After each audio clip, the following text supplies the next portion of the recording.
आप लोगों ने उधार गांधी जी का नाम इसलिए मांगा क्योंकि आपको पता था कि नेहरू जी ने किस प्रकार अपने देश का बंटवारा करा दिया और दो हिस्सों में बांट दिया। अगर आपको लगता है कि गांधी नेहरू करके आप राजनीति में आ सकते हैं तो वो आपकी गलतफहमी है कि आप सत्ता जीत सकते हैं। आप नहीं जीत पाएंगे क्योंकि आपने जनता को हताहत किया है, परेशान किया है और उनके लिए कभी भी विकास का कोई काम नहीं किया। आप कहेंगे कि वो पार्टी के हैं, पार्टी के नहीं हैं। ऐसे तो हम भी कह सकते हैं कि कंगना रनौत की जो माता जी हैं वो कांग्रेस पार्टी की हैं। हम भी कह सकते हैं कि उनकी माताजी कांग्रेस पार्टी से चुनाव लड़ी हैं। आप क्यों नहीं उस बात को उठाते? अंग्रेजों के बाद जो कांग्रेस पार्टी ने हमारे देशवासियों को गुलाम बनाया है उस चीज से हम लोगों को दुख है और ये आज भी है। जब भी वोट बैंक के लिए आता था तब आप लोगों ने वोट के हिसाब से, वोट शेयर के हिसाब से वहां जाके उस जाति और धर्म को बढ़ावा दिया। हमारे पास टेक्स्ट बुक्स भी रहीं, उसमें हम लोगों ने निरंतर देखा है कि आप लोगों ने बाहरी लोग जो इन्वेडर्स रहे हिंदुस्तान में उनके बारे में लोगों को, जनता को, बच्चों को कभी भी सच्चाई नहीं पढ़ाई। आपने सिर्फ ये बताया कि किस प्रकार वो आए और यहाँ पर डेवलपमेंट करी। किस प्रकार जब पुलवामा पे अटैक हुआ था और हमारे लोगों ने, हमारे सेना बल ने जाकर पाकिस्तान को नाको चने चबवा दिए थे उनकी बॉर्डर में घुस के, उसके बाद सवाल किसने उठाए थे? आप लोगों ने उठाए थे। इस प्रकार के बयान जब आप देते हैं तो कहीं ना कहीं देशद्रोही का काम आप करते हैं, हमने। ये लोग कहीं ना कहीं अपने आप को ऊंचा दिखाने के चक्कर में पाकिस्तान परस्त बातें करने लगते हैं। ये जिन्ना वाली आज़ादी की बातें करने लगते हैं। शाहीन बाग में क्या हुआ था हम भूले नहीं कि अगर उनका पद्मश्री वापस लिया जाए ना तो उन तमाम लोगों का पद्मश्री वापस लिया जाना चाहिए जिन्होंने हिंदुस्तान की जनता को, उनकी आस्था को ठेस पहुंचाई है। उन लोगों से तो हिंदुस्तान का, मतलब हिंदुस्तानी होने का हक ही छीन लेना चाहिए जो यहाँ बैठकर पाकिस्तान परस्त बातें करते हैं और ऐसे कम नहीं, कांग्रेस पार्टी में सैकड़ों हैं। नमस्कार, आप देख रहे हैं ओ न्यूज़ हिंदी और मैं हूँ आपके साथ आयुषी श्रीवास्तव। 1947 में जो आज़ादी मिली वो आज़ादी नहीं भीख थी, असली आज़ादी 2014 में मिली। ये बात कंगना रनौत ने कही, जिसके बाद पूरे देश में आज बवाल सा मचा हुआ है। कांग्रेस से लेकर एनसीपी से लेकर समाजवादी पार्टी आज सीधे बीजेपी को निशाना बना रही है। हालांकि बीजेपी ने अभी तक कोई आधिकारिक बयान नहीं दिया है, लेकिन आपको बता दें कि अब कुछ लोग ऐसे भी हैं जो कंगना रनौत के समर्थन में आ खड़े हुए हैं, जिसमें बॉलीवुड की तमाम हस्तियों से लेकर राम मंदिर ट्रस्ट के कोषाध्यक्ष गोविंद देव गिरी भी अब कंगना रनौत के समर्थन में आ गए हैं और उन्होंने भी एक ऐसा बयान दे दिया है जिससे सराहना हो रही है। इसी मुद्दे पर हमारे साथ ज्यादा बातचीत करने के लिए निखत अब्बास जी मौजूद है, जो कि भारतीय जनता पार्टी की प्रवक्ता है। मैम, आज कांग्रेस पार्टी सवाल खड़े कर रही है जिस बोलने की आज़ादी की वजह से आज कंगना रनौत आज़ादी पर सवाल खड़े कर रही हैं। और क्योंकि वो इसलिए खड़े कर पा रही हैं क्योंकि बीजेपी उनका समर्थन करती है, क्योंकि बीजेपी उनको Z+ की सिक्योरिटी देती है, क्योंकि बीजेपी उनको पद्मश्री से नवाजती है। क्या कहेंगे आप? देखिए, साफ सीधी सी बात है। जहां तक कंगना रनौत के बयान की बात है तो उन्होंने वो बयान गलत दिया और मैं उस बयान के खिलाफ हूं, क्योंकि जब आप इस प्रकार के बयान देते हो तो कहीं ना कहीं जिन लोगों ने हमारे देश की आज़ादी के लिए अपनी जान गंवाई, शहादत दी, आप उनकी शहादत पर सवाल करते हो, उनकी पीढ़ियों पर सवाल करते हो, वो गलत है और इसका मैं कतई समर्थन नहीं करती। लेकिन जब बात आती है कांग्रेस पार्टी के समर्थन की कि वो ये बोल रहे हैं कि भारतीय जनता पार्टी की एक जो समर्थक हैं इस प्रकार की बातें कर रही हैं, आज भारतीय जनता पार्टी की सिर्फ कंगना रनौत क्या, हिंदुस्तान के सैकड़ों करोड़ों लोग समर्थक हैं, आज इतना प्यार और मोहब्बत देते हैं। अब सबकी जुबान पे तो हम ताला नहीं लगा सकते ना। पद्मश्री मिला है उनको उनके काम के लिए, पद्मश्री तो और भी लोगों को मिला है। इसका मतलब ये थोड़ी ना होता है कि वो भारतीय जनता पार्टी के कार्यकर्ता हैं। और आपको भूलना नहीं चाहिए कि जो Y+ सिक्योरिटी दी गई है कंगना रनौत को, वो कांग्रेस के कारण दी गई है, क्योंकि कांग्रेस के गुर्गे, शिवसेना के गुर्गे ढूंढ रहे थे कंगना रनौत को मारने के लिए और ये वजह है कि कंगना रनौत को सिक्योरिटी दी गई, जो एक मंत्रालय का, होम मिनिस्ट्री का और भारतीय जनता पार्टी हो या किसी भी सरकार की जिम्मेदारी बनती है कि कोई नागरिक के ऊपर अगर जानलेवा हमला हो सकता है, जो उसको बोला भी जा रहा था कंगना रनौत को, उस हमले से बचाने के लिए अगर उसे सिक्योरिटी की जरूरत है तो दी जाए, और वो सिक्योरिटी हमने दी। जहां तक भारतीय जनता पार्टी की बात की, किसी भी आपने कहा कि एक ऑफिशियल लाइन की बात है, वो तो सीनियर लीडरशिप देगी, लेकिन मुझे मालूम है कि हमारे जितने भी जिन लोगों ने शहादत दी आज़ादी के लिए, उनके खिलाफ अगर कोई कुछ बोलेगा तो ये भारतीय जनता पार्टी की संस्कृति ही नहीं है कि हम ले पाएं। मैम, राहुल गांधी का भी बयान आया, उन्होंने कहा कि हम महात्मा गांधी के वंशज हैं, हम जवाहरलाल नेहरू के वंशज हैं, लेकिन बीजेपी जो है वो सावरकर की वंशज है। देखिए, कहने में क्या अंतर है। सिर्फ ये क्योंकि आप लोग वंशज हैं महात्मा गांधी के, बोलते हैं नेहरू की, यही तो बात है। आपने गांधी तो नाम अडॉप्ट कर लिया, उसके बाद जो आपने नेहरू के बारे में बोला, नेहरू जी के बारे में बोला कि आप उनके वंशज हैं, बिल्कुल सही, हम तो आज भी कह रहे हैं आप उनके वंशज हैं। आपने अडॉप्ट कर रखा है नाम गांधी जी का। अगर आपको लगता है कि वाकई नेहरू जी ने काम अच्छा किया था हमारे देश के लिए, तो नेहरू ही नाम आप रख लेते ना। आप लोगों ने उधार गांधी जी का नाम इसलिए मांगा क्योंकि आपको पता था कि नेहरू जी ने किस प्रकार अपने देश का बंटवारा करा दिया और दो हिस्सों में बांट दिया। नेहरू जी की राजनीति की वजह से वो प्रधानमंत्री बनना चाहते थे, इस लालच के चक्कर में हिंदुस्तान के दो टुकड़े हो गए, लाखों लाख जान चली गई। वो समय भूला नहीं जाता जब इतना खूनों की नदियां बही थी, ट्रेन के आगे लोग कट गए थे। तो वही बात है कि बिल्कुल सही बात, आप नेहरू और गांधी जी के जो वंशज हैं वो आप नेहरू जी की हैं, गांधी जी के नहीं है, वो अडॉप्टेड नेम है। और आपको भूलना नहीं चाहिए कि जिन गांधी जी का नाम आपने अडॉप्ट किया हुआ ना, उनके बारे में आप उनके लिए आप निरंतर गलत कर रहे हो। क्योंकि एक डेमोक्रेटिक नेशन में ना ही आपने कभी जनता की सोची, ना ही जनता के विकास की सोची। आपने सोची तो सिर्फ और सिर्फ इसलिए कि किसी प्रकार मैं जनता का पैसा लूटकर अपने अंटे में रख लूं। यही काम आप आज भी कर रहे हो। और जहां तक सावरकर की बात है, न जाने सावरकर की बात उन्होंने कही, जहाँ तक उनकी बात है, तो मुझे लगता है कि इस प्रकार के बयान वो निरंतर देते आए हुए हैं।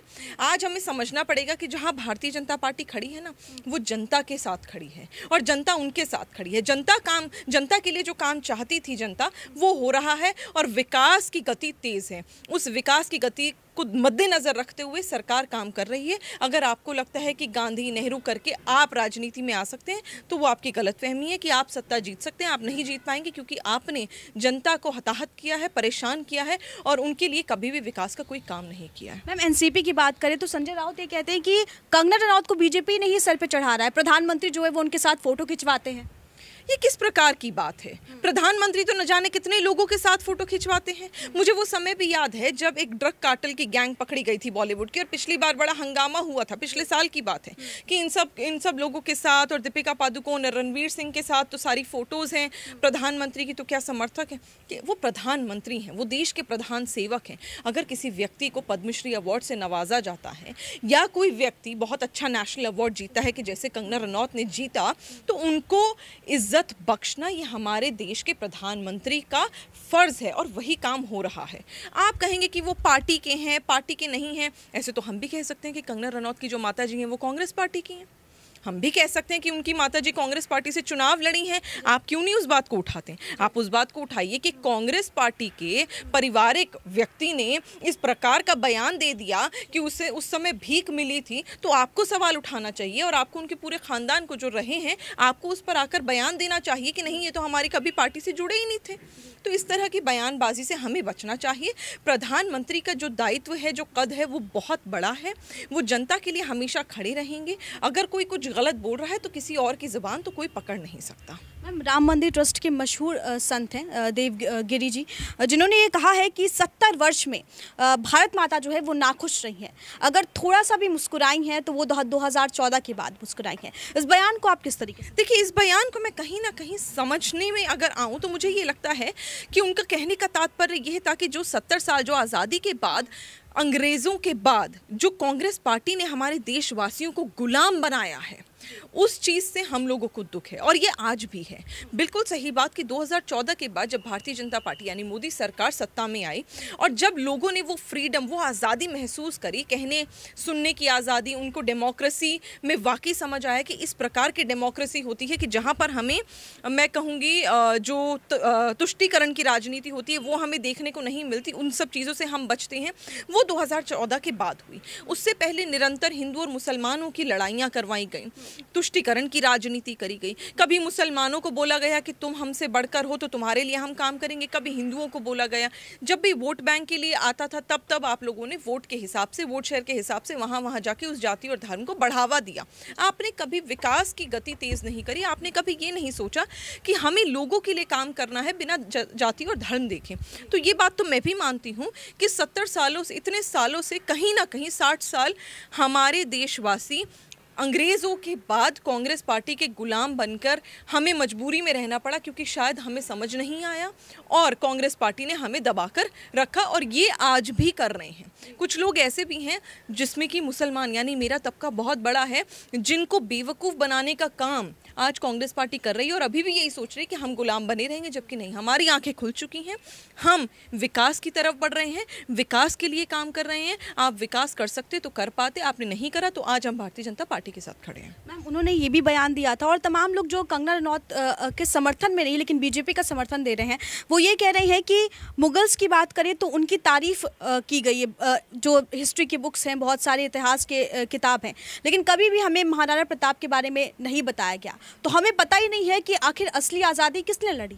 यही बात तो मैंने कही कि जब आप 70 साल, जब इतने सालों की गुलामी की बात करते हैं और आज़ादी ना मिलने की बात करते हैं, तो कहीं ना कहीं यही कि जो हमारे पास टेक्स्ट बुक्स भी रहीं, उसमें हम लोगों ने निरंतर देखा है कि आप लोगों ने बाहरी लोग जो इन्वेडर्स रहे हिंदुस्तान में, उनके बारे में लोगों को, जनता को, बच्चों को कभी भी सच्चाई नहीं पढ़ाई। आपने सिर्फ ये बताया कि किस प्रकार वो आए और यहाँ पर डेवलपमेंट करी, जबकि सच क्या है? वो लोग आए, उन्होंने हमारे लोगों पर अत्याचार करा, महिलाओं के साथ हैरेसमेंट किया, हमारे यहाँ पर मंदिरों को, हमारी ही मंदिरों को और हमारे ही मस्जिदों को तोड़ा और अपने नाम से मंदिर और मस्जिदों को बनाया। यहाँ पे लोगों के ऊपर अत्याचार करके लोगों को जो उनका धर्म है उसको कन्वर्ट कराया, जबरन कन्वर्ट कराया। हमारी धरती पर, हमारे देश की धरती की माटी को उन लोगों ने इतना शापित कर दिया, तो ये सारी चीज़ें पता ही नहीं गई।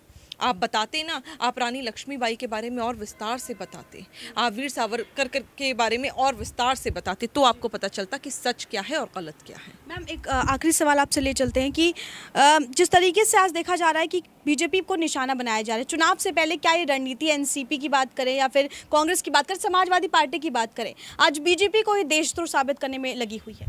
देखिए, साबित करने में और कर देने में बहुत अंतर है। वो कोशिश तो ज़रूर कर रहे हैं, लेकिन आज हमारे साथ, भारतीय जनता पार्टी के साथ जनता, देश की जनता खड़ी हुई है, और जिसके साथ देश की जनता खड़ी होती है ना, वो देश की ताकत होता है, वो देश का सिरमौर होता है। और इसलिए खड़े हैं जनता, क्योंकि उन्होंने देखा है कि किसी प्रकार में यहाँ पर जाति और धर्म में कोई भी अंतर नहीं किया जा रहा, महिला और पुरुष में कोई अंतर नहीं किया जा रहा, सबके लिए ही काम किया जा रहा है, सबको एक ही इक्वालिटी में, एक ही तराजू में तोला जा रहा है, एक इक्वालिटी दी जा रही है, सबके लिए हर चीज़ वो हो रही है जो जनता के लिए होनी चाहिए थी बहुत सालों पहले। तो इस प्रकार के बयान अगर वो दे रहे हैं कि देशद्रोही हैं, तो ये तो सभी को पता है कि किस प्रकार जब पुलवामा पे अटैक हुआ था और हमारे लोगों ने, हमारे सेना बल ने जाकर पाकिस्तान को नाको चने चबवा दिए थे उनकी बॉर्डर में घुस के, उसके बाद सवाल किसने उठाए थे? आप लोगों ने उठाए थे। सिद्धू जी ने ही बोला था कि वहाँ पे जाकर पेड़ गिरा कर आ गए। तो इस प्रकार के बयान जब आप देते हैं तो कहीं ना कहीं देशद्रोही का काम आप करते हैं, हम नहीं। मैम, एक सवाल ये भी उठता है कि जब जेएनयू में आज़ादी के नारे लगे थे, तब कांग्रेस से लेकर आम आदमी पार्टी से लेकर तमाम ऐसे विपक्षी दल थे जो उनके साथ खड़े हुए, लेकिन आज जब कंगना रनौत ने आज़ादी की बात की तो वो अगेंस्ट। ये तो बिल्कुल सही बात है कि आप कहीं ना कहीं समझिए, जब वो देशद्रोही की बात करते हैं तो निरंतर हमारे पास इवेंट्स है, सीरीज ऑफ इवेंट्स है, हमारे पास कोई एक एग्जाम्पल नहीं है, सैकड़ों ऐसे एग्जाम्पल हैं जिसमें कहीं ना कहीं हमने देख लिया है कि कांग्रेस की पार्टी हो या पूरा विपक्ष हो, जब जब इन्हें भारतीय जनता पार्टी को नीचा दिखलाना होता है, तब ये लोग कहीं ना कहीं अपने आप को ऊंचा दिखाने के चक्कर में पाकिस्तान परस्त बातें करने लगते हैं, ये जिन्ना वाली आज़ादी की बातें करने लगते हैं। शाहीन बाग में क्या हुआ था हम भूले नहीं, और आप लोगों के, चाहे आम आदमी पार्टी के हों, चाहे कांग्रेस के हों, चाहे तमाम विपक्ष के नेता हों जो वहाँ पर समर्थन के लिए गए थे, चाहे बिल्कुल जैसे कन्हैया कुमार को जिस प्रकार का समर्थन राहुल गांधी ने जाकर कंधे से कंधा मिलाकर दिया था, जिस प्रकार सोनिया गांधी जी फूट कर रोई थी जब ओखला में इतने आतंकवादियों को मार गिराया था। तो इस प्रकार की चीज़ों को देखते हुए, सीरीज ऑफ इवेंट्स को देखते हुए जनता ही समझ चुकी है। मुझे नहीं लगता कि अब हमें बोलने की या बताने की जनता को भी ज़रूरत है, क्योंकि जनता ने ये अपने आंखों से देखा है, और आंखों देखी मक्खी कभी भी निगली नहीं जाती। मैम, क्या उनसे पद्मश्री वापस लिया जाएगा? क्योंकि लोग कह रहे हैं कि उन्हें